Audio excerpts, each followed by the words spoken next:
Our current money system is just so corrupt, we are crippling. I would attribute that to the lack of good money. What is Bitcoin? It's a direct and most pure reflection of the value that you can create with your time. Bitcoin is so much more than number go up. It's really about prosperity centuries into the future. Bitcoin is for everyone, hits me really deep. There's more talk about self-custody this cycle than any other cycle before. It's a foregone conclusion that XRP is a scam. I think that's what the fiat system breeds, this level of apathy. Oh, I don't understand it, so it must be bad. Literally staring a financial revolution for the millennia in the face. What about this stonk over here? It blows my mind. Oh, you are gonna be so sad. Well, Bitcoin's not backed by anything. What backs gold? What backs the dollar? What gives anything any value? The legacy financial system has tricked you. We've had 2 full generations grow up inside of a broken money system. We don't have a world where you're guaranteed to have a good future if you just work hard and save. Someone can just say, yo, we're changing the rules. That level of centralization scares the crap out of me. I can remember spending Bitcoin and waiting for comps to get my coffee. As far as I'm concerned, we're seeing massive success. What is your favorite thing about Bitcoin? Dude, it's gotta be... All right, Adam O'Brien, thanks so much for being here. My man, thanks for having me. Yeah, I appreciate it. So you're putting out a ton of great content on Get Based TV with, I know, a couple partners, Isabella and Julian. Is that right? That's right. Yeah, it's been fun, man. We've been doing that for about a year now. Is like when the coalition officially started, and it's been wild. Working with talented creatives in this media sector is just so much fun. Common mission, common goal. It's a lot of fun, man. It's been really cool. Yeah. Well, you guys put out super high quality stuff. The recent sort of Burn the Fed documentary that you did. You guys do on location stuff. You do full scale documentaries. The content's awesome. I know you're the CEO of Bitcoin Well also. So we're going to just dive into this interview and see if we can get a good conversation going about Bitcoin. My first question to you is, what is your favorite thing about Bitcoin? Dude, it's got to be freedom, man. It's you know what? Actually, it's one step further than freedom. Freedom is what Bitcoin gives us. But I think that it actually forces us to lower our time preference.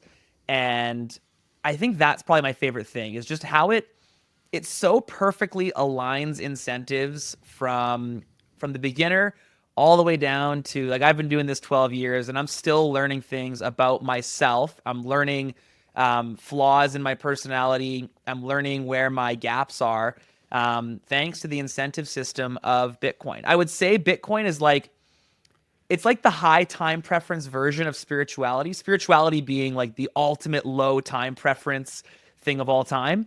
And Bitcoin is kind of the shorter feedback loop to your spiritual journey. Maybe that's why we call it a Bitcoin journey. And I think that's super cool that as human beings, we've got a tool that aligns our incentives so good, so that we, kind of can put ourselves, our lives on a trajectory towards sovereignty, towards freedom, and ultimately towards kind of thinking about the next generation. Our current money system is just so corrupt and so bastardized that humanity, as a species, we are crippling. And I would attribute that to the lack of good money, to the lack of sound money. Maybe coupled with, and there's some bigger, broader subjects that we can cover in that. But I think ultimately the addition of sound money to humanity couples up our incentive system and where our high time preference brains are, and it just lets people flow through to better lives, and that's amazing. Yeah, I love that. I mean, to me, the type of Bitcoin content that I like to consume, that I enjoy, you guys make super high quality, high signal stuff. To me, that's stuff that is all about how deep the rabbit hole goes. Yeah. That's what maybe led me to want to create this show, is I can't believe how deep the rabbit hole of Bitcoin goes. You're one day you're oh, I can save money. And then the next day you're holy shit, it solves the energy crisis, oh, it solves the housing crisis. This is insane. Dude. And it eliminates our reliance on centralized platforms. It calls into question what actually needs to be centralized in the first place. It does. It's truly the biggest rabbit hole you've ever experienced. And it's people I feel bad for people kind of just getting into it sometimes, especially when they talk to me, because they're oh, I want to invest $100 in Bitcoin. And I'm you ready for the sovereignty chat? How's your great granddaughter going to appreciate the Bitcoin you're stacking right now? And they're Yeah. whoa, I just wanted a little smooth diversification in my portfolio. And, sometimes I get a little excited and sometimes I forget about the learning curve that is Bitcoin because it's such an aggressive learning curve.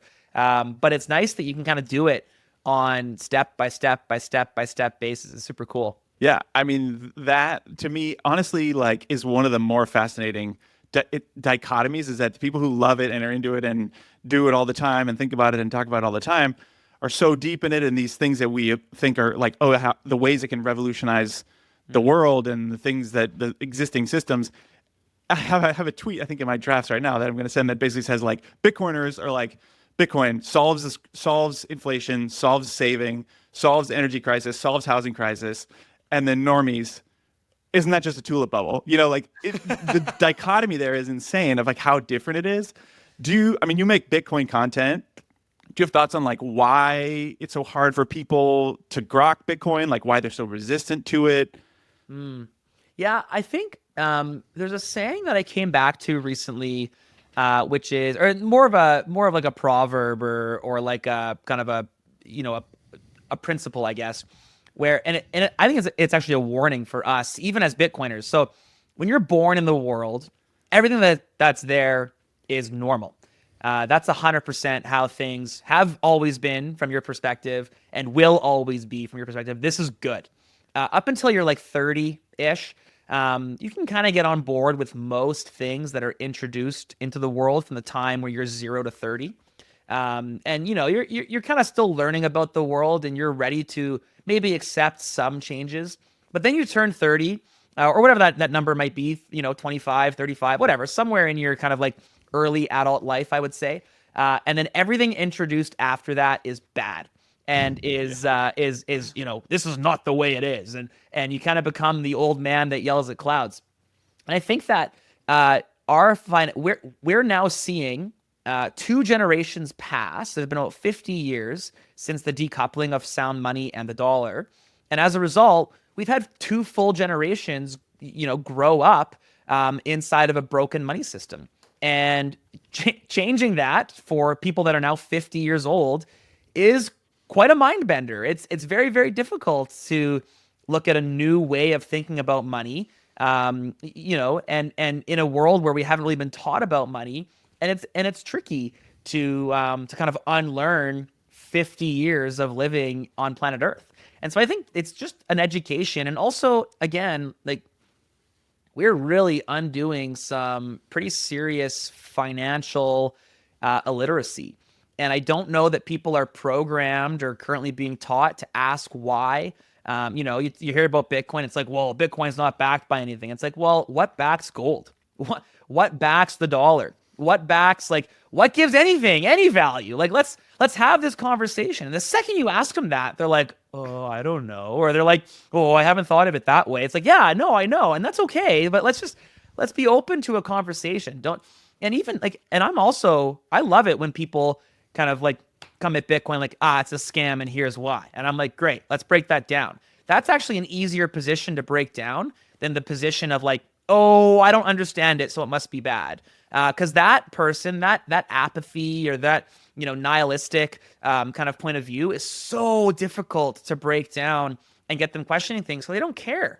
And I think that's what the fiat system breeds. It breeds this level of apathy in our financial system, and as a result, we've got a bunch of people that are literally staring a financial revolution for the millennia in the face, and they're like, well, what about this stonk over here? How about GameStop though? How about that ETF? It's like, oh, you are going to be so sad in 50 years, man. Yeah.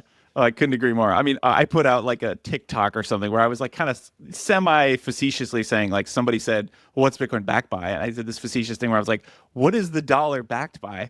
And it kind of went like mini viral, like not real, but like I got so many people in the comments telling me how much of an idiot I was because I didn't understand that the dollar was backed by the military. The dollar is backed by the government, the full faith and credit of the U.S. government. The dollar is backed by tax dollars. The dollar is backed by the aggregate economy of the United States and all its outputs and goods and services. I was like, I can't make enough response TikToks to like Dude. pushed back the FUD of like, do you guys even understand that backed by when a dollar was backed by gold, it meant you could redeem it for gold. Like that's what backed by meant. Yeah. Not, How are you not going to redeem it for your portion of the military? yeah. My responses were like, do you think the military is going to march on the Fed to fight inflation? Because like we're talking about the dollar maintaining its purchasing power over time. That's what it's backed by. We're not talking about backed by in the sense that what's going to maintain its dollar hegemony as like the world reserve currency. That's a totally different conversation, in my opinion, right? I don't know. I just find it like people don't understand, like you're saying, they live in the fishbowl. They don't understand the concepts, what we're talking about. And there's so much misinformation and misunderstanding. I mean, you just made a video about Ripple and all the misinformation that they've been putting out to try to combat this, to try to make it sound normies think, oh, Ripple is this XRP is the same thing as Bitcoin. I mean, do you think it's just a time game that we have to sort of fight back this misinformation, and it just takes time for people to get there? Yeah, probably. I think probably it comes back to it's kind of like a unit bias that we're stuck in. Everyone's so broke and has no real hope for the future, and they're dead set on gambling their present and their future at the hope of a future that they could never dream of. And we don't have a world where you can just work hard and save to have a good future. We don't have a world where you're guaranteed to have a good future if you just work hard and save. And so we've suppressed people into the purest form of degeneracy in gambling on a better future. And when you gamble on a better future, we've got this incredible unit bias, and we've historically only ever seen kind of like massive S curves where like, the chances that Apple does a 10x next year is pretty slim, right? Apple is like some massive conglomerate. They haven't 10x in the last, whatever. Like I'm talking year over year 10x. Like obviously they've 10x many times since inception, but they're not going to have a year over year 10x. And people look at Bitcoin like Apple, and they look at XRP as like, whatever the next Apple wannabe is going to be. And I think that this is true in the fiat world because there is natural economies of scale. There's natural S curves that happen inside technology adoption, inside a company's ability to innovate at massive scale, et cetera, et cetera, et cetera, et cetera. However, I don't believe that is true when we're going through a true revolution. Imagine if there was monetization of communication. And, if 100% of communication was done via post and then the telephone came along, it wasn't like, there was some little tiny S curve that happened. The monetization of the post like dramatically decreased thanks to telephones. And then now even further thanks to the internet. I think that Bitcoin adoption kind of looks like that. And we kind of, people look at it as if it's some company and not some revolution, some new technology. There are obviously companies associated with Bitcoin. But I think that just looking at pure Bitcoin and the way that it's demonetizing other asset classes, because frankly, other asset classes do not hold a candle to Bitcoin, is pretty interesting to see. And I don't know that we Bitcoiners have done a good enough job explaining that in a way that normies can kind of understand. They still have that inherent unit bias, which means, unit bias means like buy lots of one thing because that's the only way to get rich, and make sure you're diversified because that's the only way to stay safe. When really, like at the highest level, at the first principle basis, it's like buy the most of the best thing. That's kind of the world that's the natural form, I guess, of value creation and a value sustainability. And we haven't lived in a value sustainable world for quite some time. And so we're not used to this buy the most of the best thing mindset. We're used to this like hedge your bets and see if you win the lottery. I think there is like a quote about diversification is a lack of conviction or something, right? Like if you are truly convicted in something, why are you, and you believe it's the winner, why are you selling the winner to buy the losers, right? Well, If and that's really a good point. And like, back to the investing, you like it would be very irresponsible for anyone to be 100% convicted in any one company because you don't have the time to like, you don't get to be at all the meetings. You don't get to, tour the factories and see how the manufacturing's going. You don't get, all you get is a tiny little snippet in their quarterly releases. And you have to like, so what do?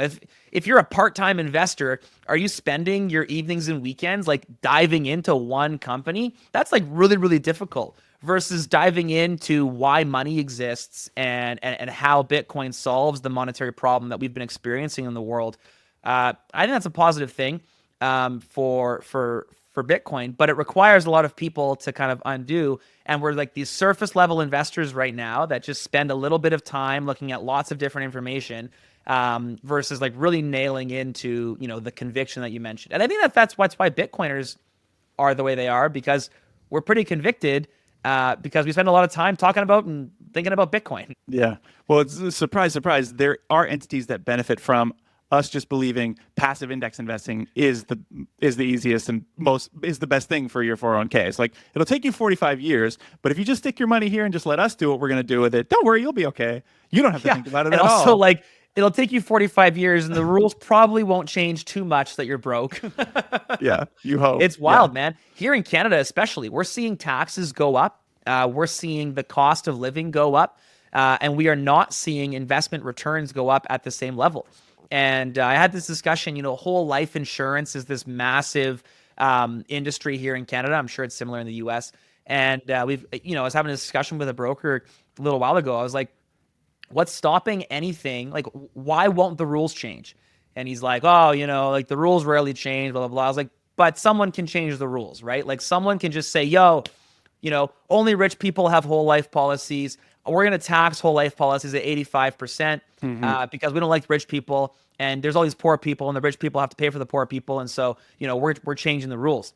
And that level of centralization scares the crap out of me. It is so scary that my future, my ability to actually perform and reap what I've sown earlier on is subject to those changes. And the same can apply for, your 401k, your in Canada, your RRSP. Everything can be changed when you're locked inside this kind of government ecosystem, and that's a problem. Sounds like part of the incentive why you built a platform that doesn't custody the Bitcoin and just goes straight to, isn't it? Bitcoin, while you buy it, it goes straight to your own self custody. Yeah, man, bingo. It's like we Yeah. can't change the rules, right? Like, dude, I think about I actually was on a call with a guy, and he's like big smoke, had 7 figures of Bitcoin sitting in Coinbase. And I was like, "What are you doing?" And he's like, "Well, it's the safest place for it." And I was like, "Aren't you worried that like they're just not going to send it to you if you ask them?" And he's like, "Oh, well, why would they do that?" And I was like, "Well, because they thought it was a fine, like because they don't have the Bitcoin, because they got hacked, because the government told them to. Like, there's any number of reasons why this could happen." And he was like, "Oh, I hadn't really thought about that or considered that." And it's crazy how many people are so comfortable just throwing their money to someone else because they've been told, this is the safest thing for me to do. And they just do that. And it's petrifying. But yeah, man, that's a large impetus for why we built Bitcoin well the way that we did, was because buying Bitcoin is not what I'm after. I want people to buy real Bitcoin. And you can only buy real Bitcoin at Bitcoin Well, because, we send it directly to you. We're actually doing a study right now of like some of our competitors in the US and how they advertise. So I didn't realize this when we set it up. So we advertise our fee is 1%, I think 1.2%, and that's it. It's there's no spread. I think it's actually just a spread. So there's no fee. There's a 1.2% spread, and that Bitcoin gets sent automatically self-custody.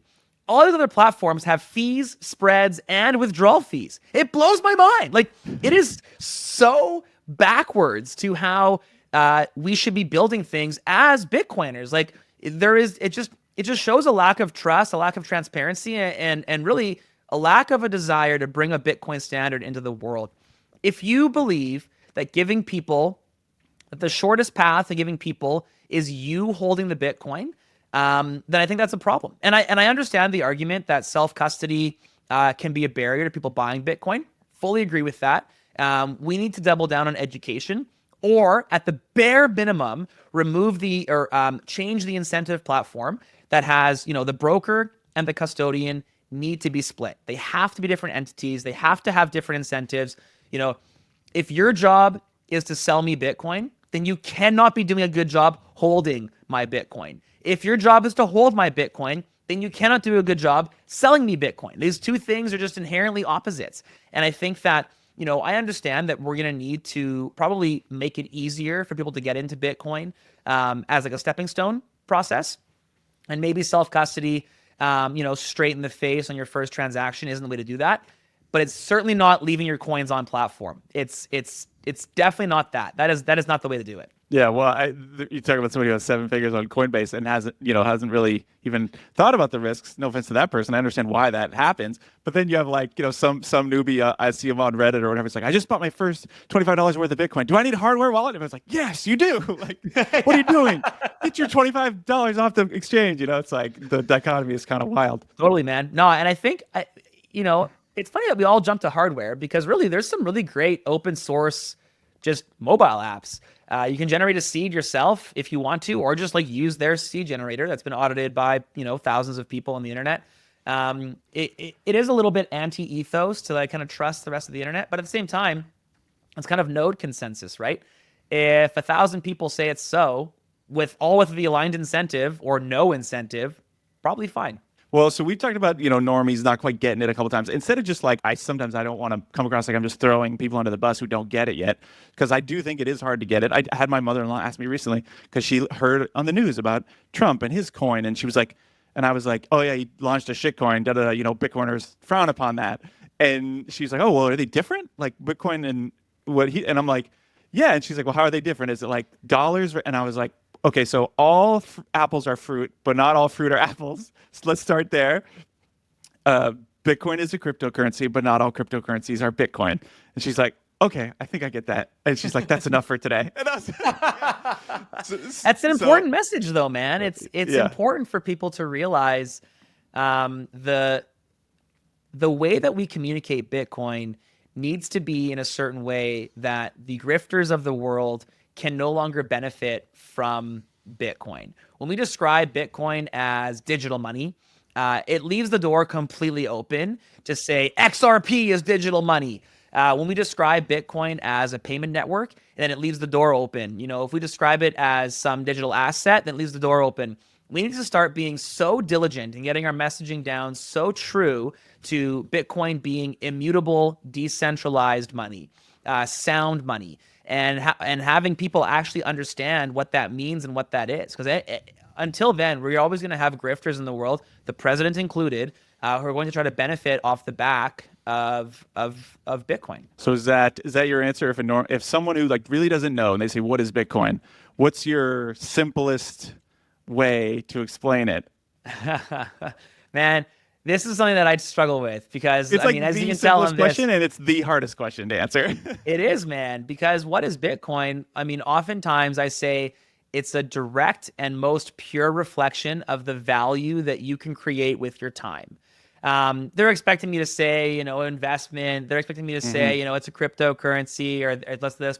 But the second you bring it back to it protects the value that you create with your time, that's meaningful. That's personal. That means something to everybody.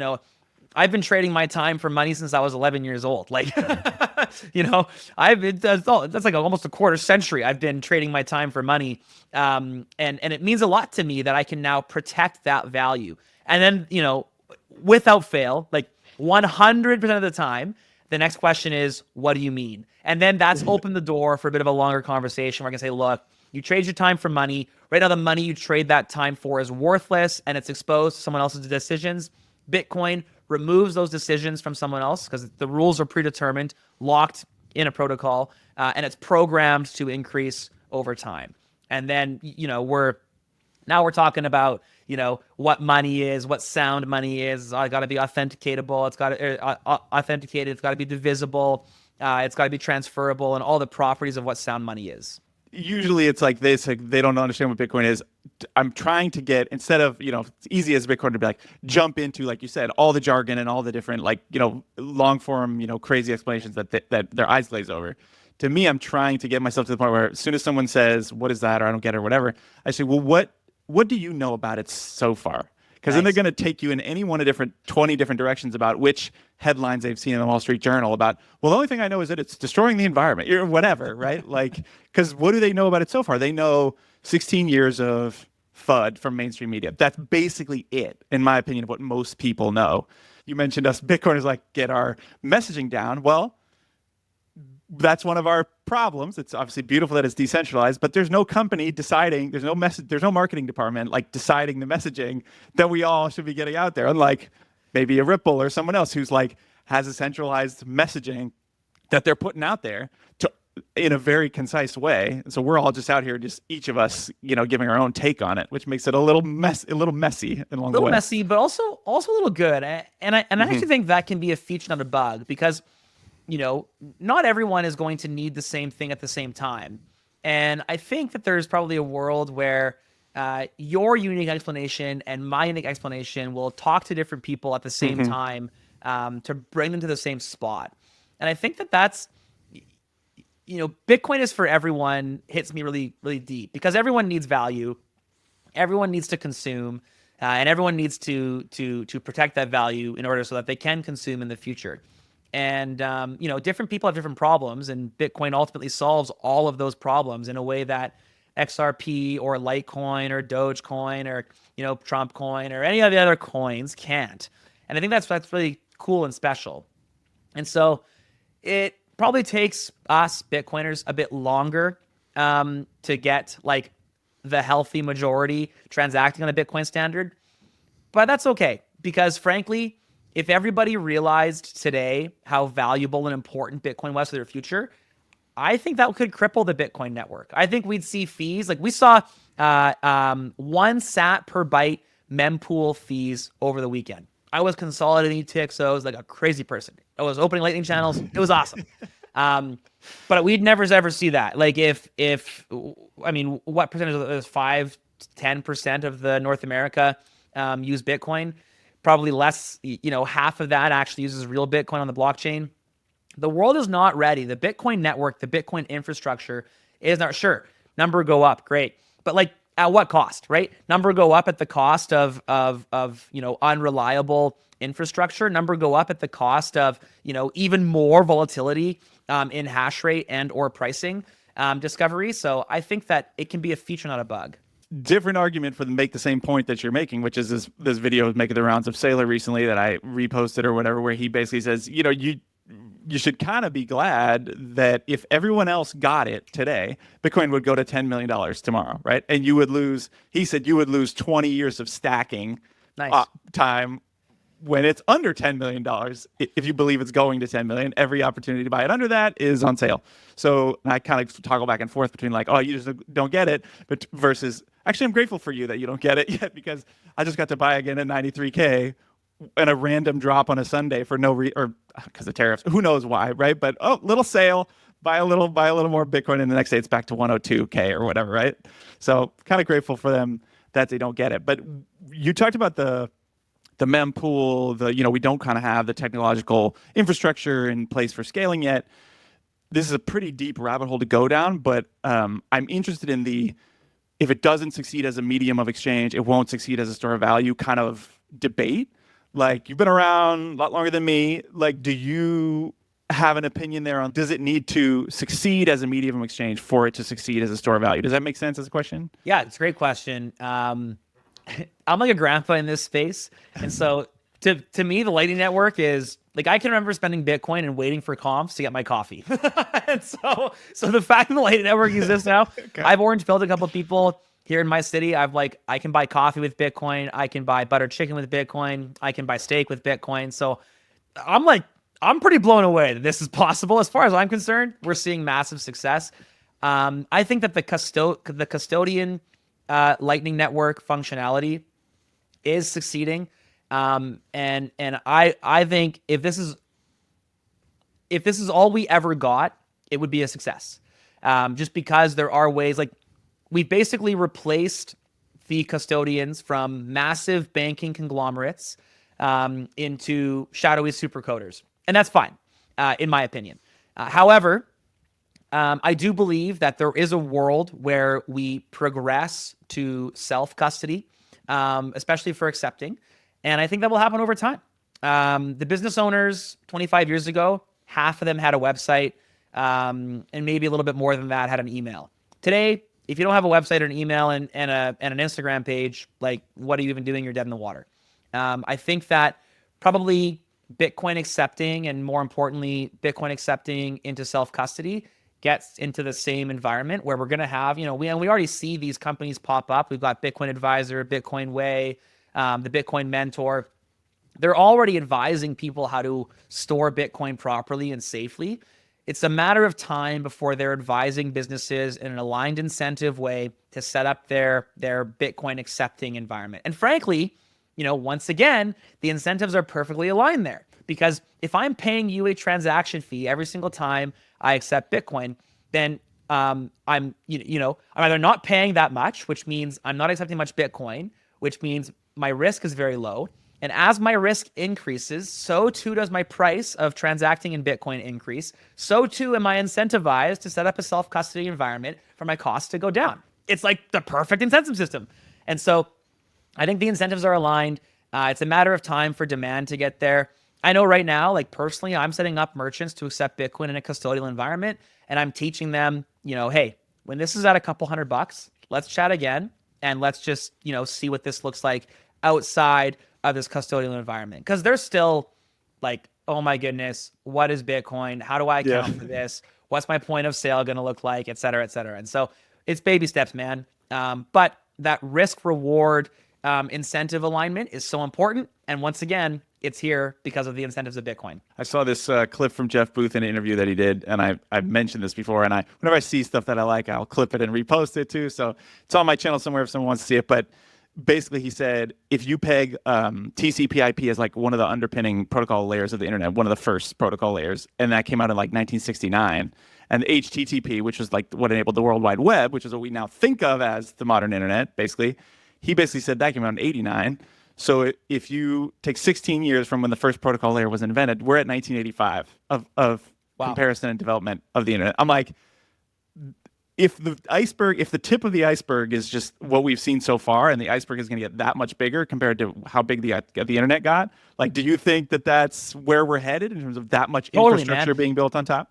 Actually, I love that analogy too, where TCP is base layer Bitcoin, and then HTTP is Lightning Network.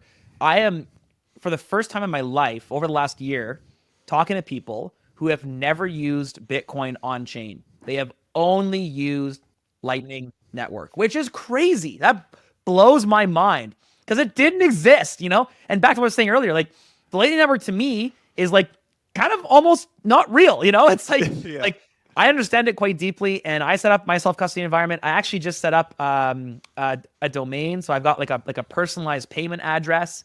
So I'm deep in this rabbit hole. But to me, Bitcoin on my hardware device offline is the purest form of Bitcoin.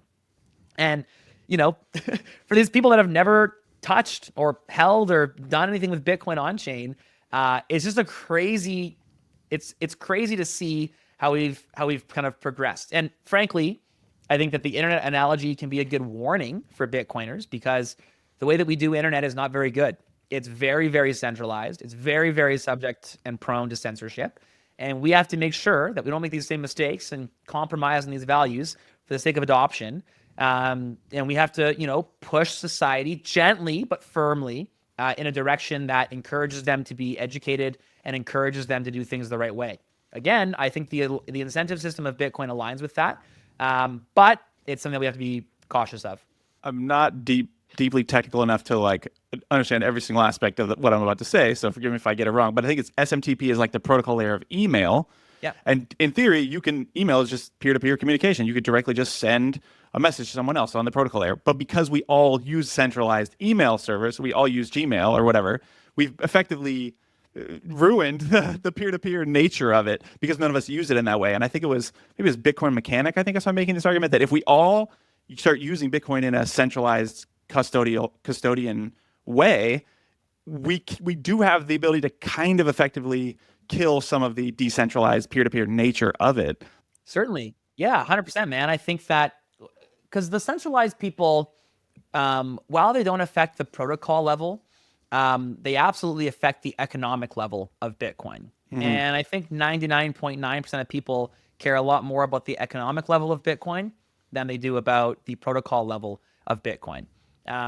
Even people storing Bitcoin in self-custody care more about the economic level of Bitcoin than the self. And I mean, it'd be an interesting thought experiment if you said the Bitcoin ETF will forever be priced at 5x what Bitcoin on the blockchain is priced at.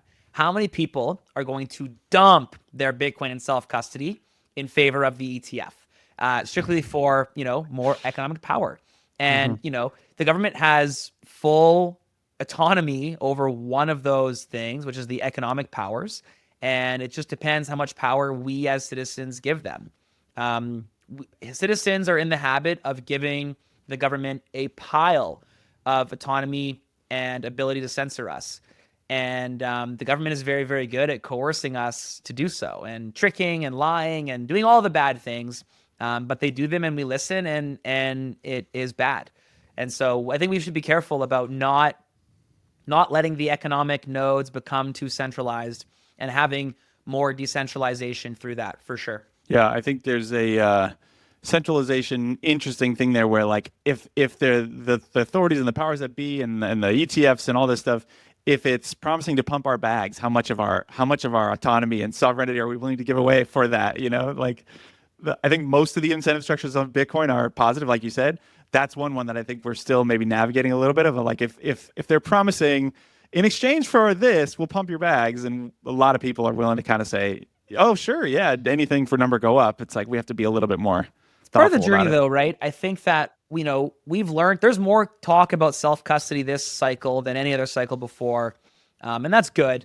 And there's, from my perspective, less talk about NFTs and scams than any other, people call them meme coins now, at least. If you called XRP a meme coin like 5 years ago, people would try to like slit your throat. Today, it's like it's a foregone conclusion that XRP is a scam, and it's a very small number of the XRP army that think anything else. And so I think that it's a good thing, and I think that's because it's just a long feedback loop, man. And you got to trick people. It's easier to trick someone than to convince them that they've been tricked. And this is just the process of showing people, hey, you've been tricked. The legacy financial system has tricked you. This kind of new crypto environment is tricking you. And, 3, 4, 5 times they go through this cycle, they lose some money. It's catastrophic. But eventually they wake up and they're like, Bitcoin and self-custody is different. I get it now. On I go. Well, the greatest mistake I ever made was thinking I could make a Bitcoin show that would be like 30 minutes long or 40 minutes long, and then asking people for like, hey, can I have 40 minutes of your time? And then it's like, just when the conversation gets going, it's like, okay, I have to invite you to come back another time. So here's what I want you to do before we stop. Give the people some content recommendations. You make amazing content with your partners at GetBase TV. You can tell us a little bit about that and what you guys are doing, and then give one recommendation that's not made by you. That's another content consumer creator that you consume. Yeah, man. I think that obviously Julian and Issa at GetBased, I think that we're pumping out some of the best Bitcoin content on the planet. The way that Julian is able to capture a story and tell it in such a creative and visually appealing way. You should hear some of the conversations that him and I have about like his story arc and stuff. It blows my mind. And Issa is such an amazing on-camera talent with her interviews and her ability to draw things back to the Bitcoin narrative. It's clutch. So definitely GetBased. But also, I think Max DeMarco is a content creator that I've recently started following and have fallen in love with. The way that he's able to tell a story about Bitcoin without it being about Bitcoin is just number one. And so I got to hang out with him a little bit recently. Super, super cool to get to know him. He has a podcast called Proof of Health. And that's been super fun to get to watch. And I'm really big on Bitcoin content that's not directly about Bitcoin, because Bitcoin is so much more than number go up. It's truly a lifestyle. It's truly the ability to capture your value into the future. And that's like monetary, of course, but what's the point of having piles and piles of money if you are a vegetable, if you can't think, if you have no friends, if you have, no spirituality, if you have no family. And so I think that the Bitcoin ethos is so much more than just number go up. It's really about prosperity centuries into the future. And I think Max does a great job of kind of talking about that. That's awesome. Well, thanks. Okay, well, I'm going to have to invite you back another time so we could keep the discussion going, because you're a wealth of knowledge. You got a lot of good opinions. You're making a ton of great content. I appreciate everything you're doing in the space, and I appreciate you giving me a few minutes of your time. Thanks, Adam. My pleasure, John. Thanks for having me, and I'll look forward to being back.